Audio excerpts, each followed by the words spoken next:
Welcome back to my YouTube channel. ಈ ವಿಡಿಯೋದಲ್ಲಿ ನಮ್ಮ ಅಜ್ಜಿ ನಮ್ಮ ಅಮ್ಮನಿಗೆ ಹೇಳ್ಕೊಟ್ಟಿರೋ ಬಾಣಂತಿ ಕಡುಬು ಹೇಗೆ ಮಾಡೋದು ಅಂತ ಇವತ್ತಿನ ವಿಡಿಯೋದಲ್ಲಿ ತೋರಿಸ್ತಾ ಇದ್ದೀನಿ. ಸ್ಕಿಪ್ ಮಾಡದೆ ಫುಲ್ ವಿಡಿಯೋ ನೋಡಿ. 2 kg ಜವಿ ಗೋಧಿನ 2 ರಿಂದ 3 ದಿನ ಬಿಸಿಲಲ್ಲಿ ಒಣಗಿಸಿ ಅರ್ಧ ಕಪ್ ಅಷ್ಟು ಉದ್ದಿನಬೇಳೆ, ಮೆಂತ್ಯಕಾಳು, ಸ್ವಲ್ಪ ಅಕ್ಕಿ ಮಿಕ್ಸ್ ಮಾಡಿ ಸಣ್ಣದಾಗಿ ಹಿಟ್ಟನ್ನು ಮಿಲ್ಲಿಗೆ ಹಾಕಿಸ್ಕೋಬೇಕು. ಒಂದು ಬೌಲಿಗೆ ಸ್ವಲ್ಪ ಬೆಲ್ಲ, ಅದಕ್ಕೆ ನೀರು ಹಾಕ್ಕೊಂಡು ಬೆಲ್ಲನ ಕರಗಿಸ್ಕೋಬೇಕು. ಚಪಾತಿ ಹಿಟ್ಟಿಗೆ ಎಷ್ಟು ಕ್ವಾಂಟಿಟಿ ಬೇಕೋ ಅಷ್ಟು ಹಿಟ್ಟನ್ನು ಹಾಕಿ ಚಪಾತಿ ಹಿಟ್ಟಿನ ಅದಕ್ಕೇ ಕಲಿಸ್ಕೊಬೇಕು. ನಾವಿಲ್ಲಿ 3 ಜನ ತಿನ್ನೋದ್ರಿಂದ 4 ಸ್ಪೂನ್ ಹಾಕ್ಕೊಂಡಿದ್ದೀವಿ ಅಷ್ಟೇ. ಇದ್ರ ಜೊತೆಗೆ ಸ್ವಲ್ಪ ಎಣ್ಣೆ ಹಾಕಿ 5 ಮಿನಿಟ್ಸ್ ಅಷ್ಟು ನೆನೆಯೋದಕ್ಕೆ ಬಿಟ್ಟರೆ ಆಯಿತು. ಅದಾದಮೇಲೆ ನಾವು ಇಡ್ಲಿ ಪಾತ್ರೆಯಲ್ಲಿ ಸ್ವಲ್ಪ ನೀರು ಹಾಕಿ ಚಪಾತಿಗೆ ಮಾಡೋ ಸೈಜ್ಗೆ ಉಂಡೆ ಮಾಡ್ಕೊಬೇಕು.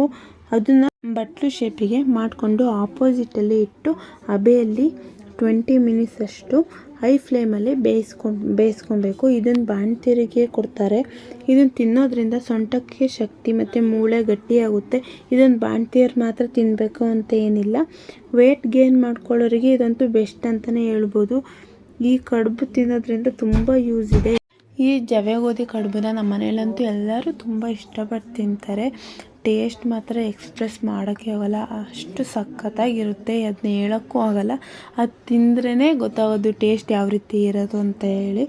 ಇದನ್ನು ನಾವು ತುಪ್ಪದ ಜೊತೆನೇ ತಿನ್ನಬೇಕು, ಅದೇ ಟೇಸ್ಟು.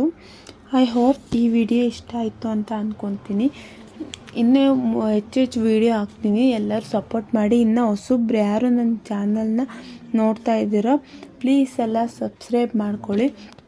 ಮತ್ತು ಪಕ್ಕದಲ್ಲಿರೋ ಬೆಲ್ ಐಕಾನ್ ಬಟನ್ನು ಒತ್ತಿ ನಾನು ಅಪ್ಲೋಡ್ ಮಾಡೋ ಎಲ್ಲ ವೀಡಿಯೋಸು ನಿಮಗೆ ನೋಟಿಫಿಕೇಷನ್ ಬರುತ್ತೆ. ಮುಂದಿನ ವೀಡಿಯೋ ಸಿಗ್ತೀನಿ. Okay, bye guys.